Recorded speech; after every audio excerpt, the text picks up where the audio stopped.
Pop quiz. Can you identify the following? A. Rosalind Franklin. B. Elizabeth Thompson. Don't know? That's okay. Neither do most people. These are but two examples of countless women who have been edited out of the history we tell. From female pirates to women who worked in factories during the war, the stories of individuals who pushed the social agenda have been all but forgotten in our collective memory. Women are not the only people to be surprisingly absent from our history books, and the feminist movement has worked hard to recognize the place of women in history. Given the global political climate today, which continues to marginalize the contribution of women to society, it is just as important as ever to shine a spotlight on women who have been edited out of our history.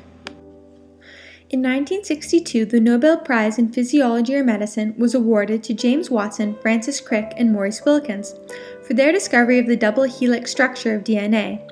Just one problem. It wasn't exactly their discovery. The photo 51, they used in their research, was stolen in 1953 from the files of Rosalind Franklin. Who is Rosalind Franklin, and why have you never heard of her?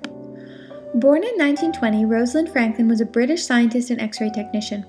Throughout her education, her classmates at St. Paul's Secondary School noted her having been incredibly driven, excelling particularly in math and science. She finished at St. Paul's and was offered a place at Cambridge University, where she studied the new technique of X-ray crystallography. This technique allowed scientists to diffract and calculate complex three-dimensional models of molecules. During the war, Franklin's family were active in helping smuggle Jews to safety. She wanted to contribute to the war effort, but through science, and so took up a position doing research on coal, which was invaluable in creating a better gas mask. When the war ended, Franklin went to Paris to work in the Laboratoire Central for several years before making the difficult decision to return to London in 1951, where she assumed a post in the X-ray lab of King's College. Rosalind Franklin's femininity was a detriment from the moment she arrived at King's. Women were not allowed to eat in the same cafeteria as the men, and a miscommunication about her position in the lab led Maurice Wilkins, who was on holiday when Franklin arrived and believed he would be coming back to an assistant, to be less than receptive to her cooperation with his graduate student Raymond Gosling on new research. Franklin made an important discovery about the structure of DNA at the same time as two other teams were racing to confirm it as well. Franklin confirmed from her X-ray images that there were two types of DNA she labeled A and B. She found A to be a drier form while B was wetter. Franklin captured a detailed image of the B form, labeled it Photo 51, and filed it away to look at later while she finished her paper on the A form. In the draft of her paper, Franklin clearly identifies the possibility of a double helix structure of this drier type of DNA, saying, "Thus, while we do not attempt to offer a complete interpretation of the fiber diagram of structure B, we may state the following conclusions.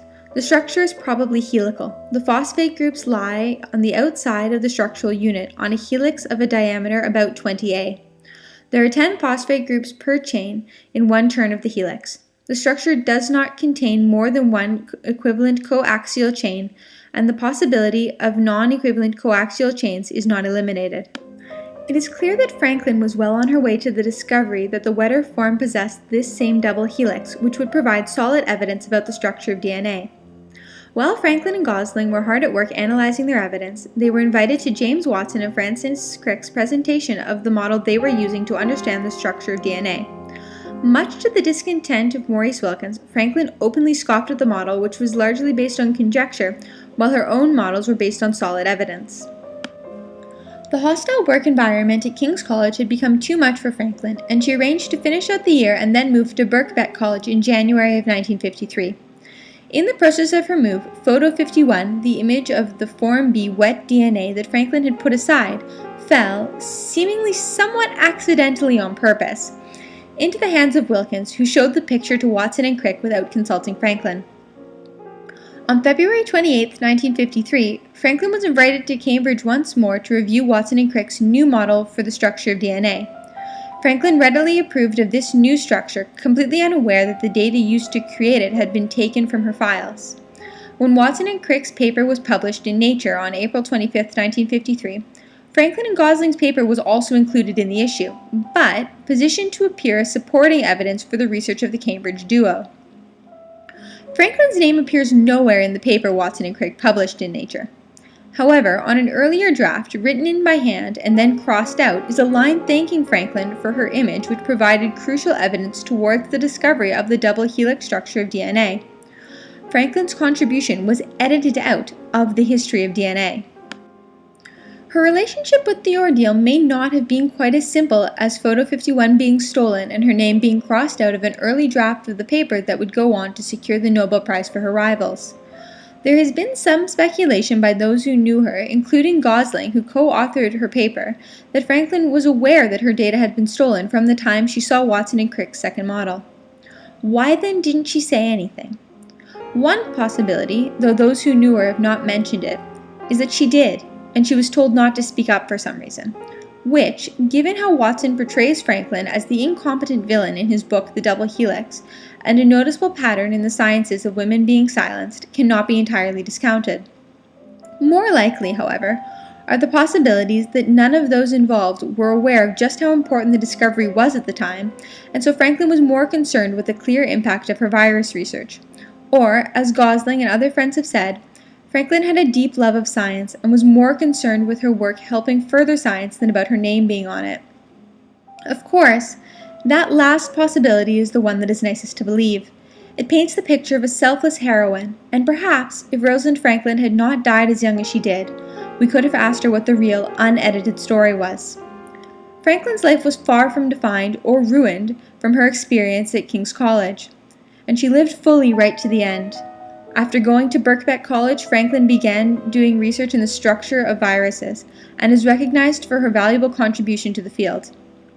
On her 36th birthday, she climbed Mount Whitney, and on April 16, 1958, when she passed away from ovarian cancer at only 38, believed to have been caused by overexposure to X-rays, an article was coincidentally featured in the London Times about the unveiling of her virus model at the Brussels World Fair. It is not only in the sciences where women have struggled to be remembered for their accomplishments. George Sand and Isaac Denison were, after all, prominent female authors. We will now venture from the lab to St. James Palace, where a painting called Roll Call, acquired by Queen Victoria for the Royal Collection, hangs, its shocking history far from the oils that decorate the canvas. The painting was done by a woman by the name of Elizabeth Thompson, who, born in Switzerland in 1846, studied art in Italy, London, and Paris, at a time when women were barred from attending the College of Fine Arts in England. In 1874, she submitted her painting, Roll Call, to the Royal Academy, and it was selected as a feature painting of their annual exhibition. The painting is fantastically detailed, featuring soldiers on the Crimean front, lined up for the morning roll call. They are tired and injured. The toll the battle has taken on them is present in this daily routine. People went crazy for Thompson's painting. It toured across England before being purchased by Queen Victoria.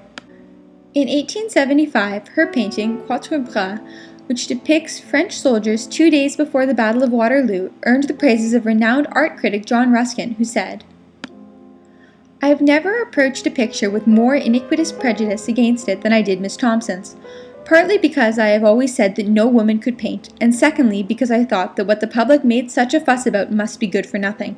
But it is Amazon's work this, no doubt of it. The first fine pre-Raphaelite picture of the battle we have had. Profoundly interesting and showing all manner of illustrative and realistic faculty.